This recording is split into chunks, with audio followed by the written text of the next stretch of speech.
Alright, it's time for our yearly ritual where I compare Apple's latest and greatest flagship phone, the iPhone 17 Pro Max, against Samsung and Google's flagships, which is basically the Pixel 10 Pro XL and the Samsung Galaxy S25 Ultra. So I'm not going to waste any more time on the introduction because there's a lot to talk about and there's a lot to uncover as well. Some really interesting secrets coming too. So let's begin without any further ado. If you're watching me for the first time, I'm Ashad. This is Trakin Tech English, your destination for detailed, incisive gadget reviews.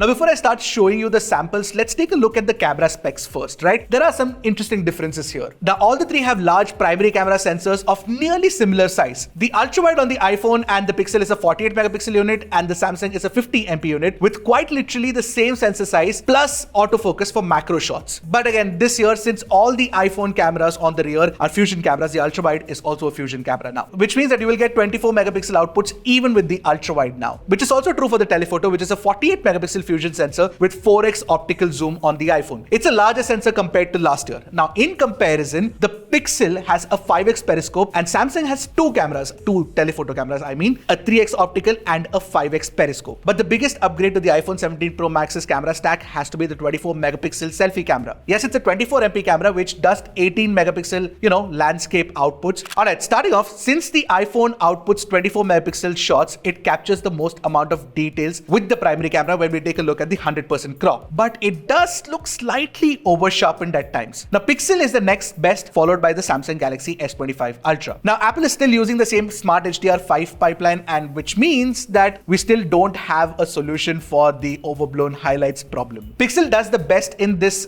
scene if you look at it, followed by Samsung. Samsung's problem is that you can see a lot of chromatic aberration in the shadow region. The iPhone and Pixel are cleaner in comparison. Overall, I'd say that Pixel's HDR tuning is the best, followed by iPhone and Samsung in shared second spot. Now, the color reproduction and white balance correction in this scene, if you look at it specifically, the iPhone is the best one here. Pixel struggles a lot, as you can see here, because my white wall doesn't look white anymore. Samsung and iPhone are nearly identical here in terms of capturing the colors that my eyes saw. In the second sample, however, the iPhone has deeper oranges and yellows to make the image pop. See, the thing is, all of these phones capture very attractive looking colors and they're close to neutral, I'd say, depending on what style you pick, especially with the iPhone, because you get photographic styles. So if you do the standard style, then sometimes it slightly boosts the reds and the oranges. But if you switch to the neutral photographic style, then it has a tendency to sort of mute the colors and make it closer to real life. Now, moving on to skin tones, and if you take a look at the skin tone rendition here, I can't believe I'm saying this, Samsung and Pixel are closer to the actual skin tone of Arnav and Parikshit here. Yes, there is still a bit of a red tint, but the iPhone leans a little too warm and looks slightly yellow. Yeah, the skin tones this year with the standard photographic style seems to be slightly messed up, which is something that I didn't expect, honestly. And by the way, talking about photographic styles, there's a new one that iPhone has introduced, and it's called the bright style. And I feel like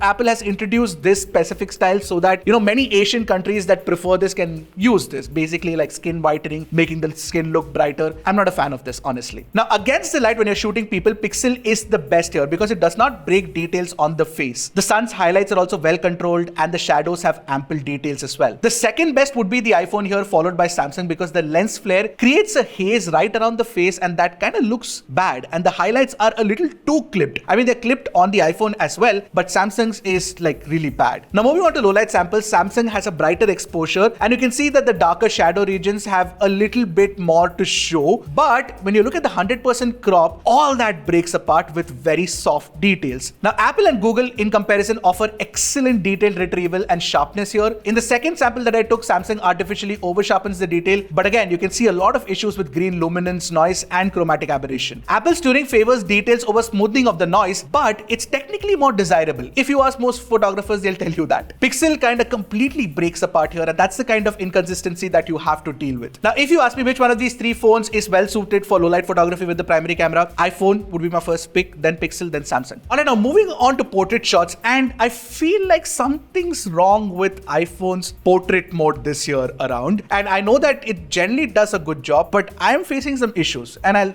tell you what it is. See, firstly, there is a visible color shift between the lenses when you take a look at it. Secondly, take a look at the close crop of the 1x samples on all the three phones. Parikshit's hair has been blurred out slightly by the iPhone here, especially at the back. I thought the Pixel was bad, but iPhone is exhibiting similar edge detection issues. But at 2x, 4x and 5x, I really like the crispness of the iPhone shot the best, and the edge detection is also slightly better. I have a feeling that Apple can issue an update and fix this problem, but if you ask me right now, my portrait camera of choice would be the Samsung Galaxy S25 Ultra. In low light portrait shots, Pixel does a terrible job because it over processes the image so much so that Arnav's face actually looks like a watercolor effect. Now the iPhone in comparison has a lot of noise which has been smoothed out in Samsung's algorithm. However, the details and the edge cutout are overall better on the iPhone. With the 2x portraits, iPhone is just so much better than Samsung once again. At 3x, however, Samsung's optical camera comes in handy, but I prefer the iPhone's shot here thanks to the superior skin tone rendition. 4x on the iPhone is superior but not by a lot, but 5x on the Samsung is the best low light portrait shot for now. Now ultrawide on all the three phones are absolutely fantastic, but with the iPhone this year, since it's a fusion camera, the 24 megapixel outputs are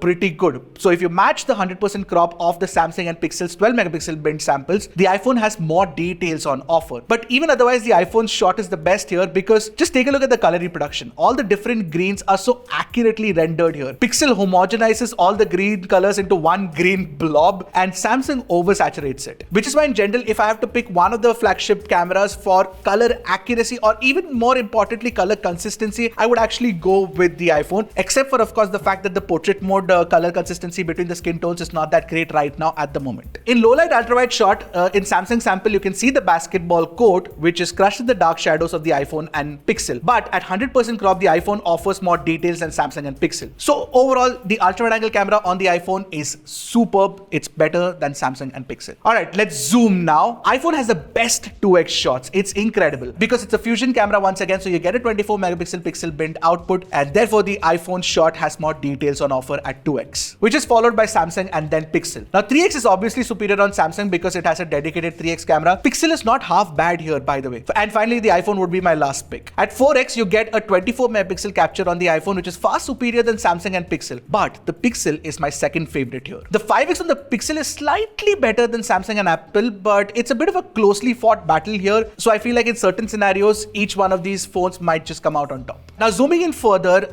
Apple talked about the 8x shots, but don't expect too much from it because it's not that great. Because it's pretty soft compared to Samsung and Pixel. And between the Samsung and Pixel, Samsung's detail looks more natural compared to the artificial look of the Pixel. At 20x, again, Samsung and Pixel take the lead here, and 40x again, Samsung and Pixel win compared to the iPhone. And of course, with the Samsung and Pixel, you can also do 100x zoom, and especially with the Pixel, there is a lot of generative AI being used to sort of recreate the image. So it's basically Google leaning very heavily on AI processing, which Samsung does a little bit of. Although low light zoom on the iPhone is not half bad, especially at 4x and 5x, the larger telephoto sensor does come in handy here. Still, overall, if you ask me, zoom is not the iPhone's cup of tea. Now, time to talk about the new selfie camera. Well, you get 18 megapixel captures from the iPhone, especially when you take a wide angle landscape shot. But when you crop in, then it sort of turns into a 7 megapixel output. By the way, with the iPhone camera, you actually now get auto rotate and auto zoom functions as well. So that's pretty useful for somebody who doesn't want to go through the trouble of framing the shot. Apple says that, we'll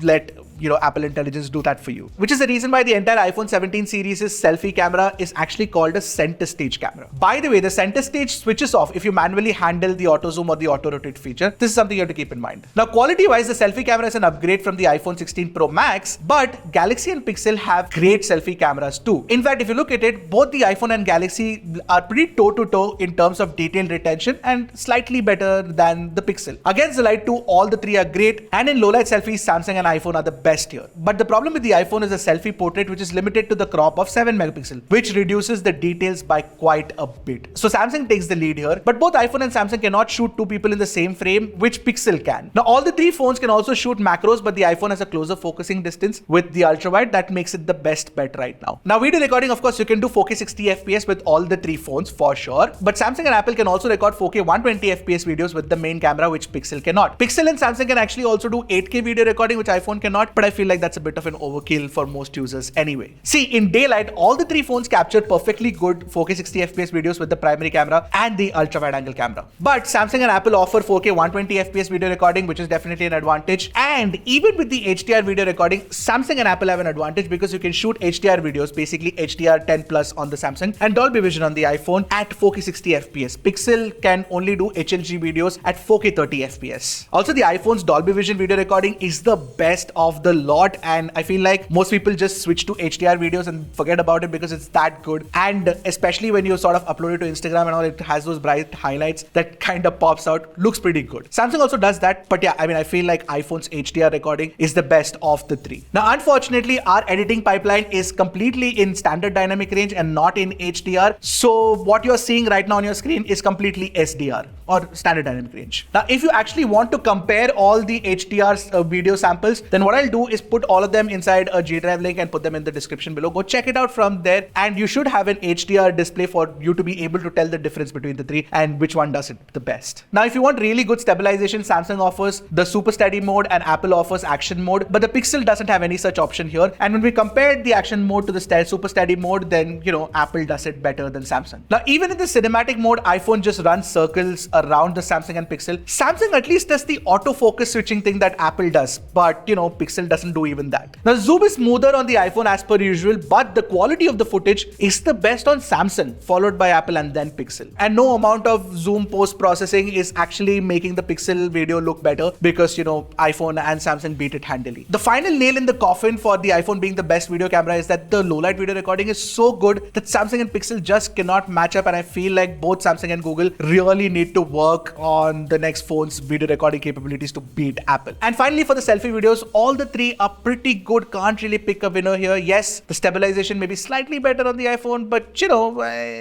it's like a very little difference that I really want to highlight and make the iPhone winner. Now, before I tell you my conclusion, all these three phones have different features that are, you know, unique to them, each one of them. So let me talk about them a little bit. For example, the Pixel has a bunch of AI features like Add Me and Camera Coach that leans very heavily on artificial intelligence. Samsung has a bunch of Galaxy AI features like Audio Eraser, Generative Edit, and apart from it, you also get pro features like Galaxy Log. iPhone has a bunch of pro features like ProRes, ProRes RAW, Pro RAW, Log, Aces, Genlog. Oh my god, the list is almost endless. By the way, if you want to shoot a ProRes RAW video, then you cannot do it with the default camera app. You'll have to use a third-party solution like Final Cut Camera. Now, after having tested the 17 Pro Max's cameras, I can tell you with a fair bit of confidence that it is better than the 16 Pro Max's cameras, for sure. But it's a little inconsistent at the moment. Now, obviously, there could be future updates that can improve the performance, but I haven't felt this way about an iPhone even at launch. This is the first time that it's been, you know, not that great with certain things.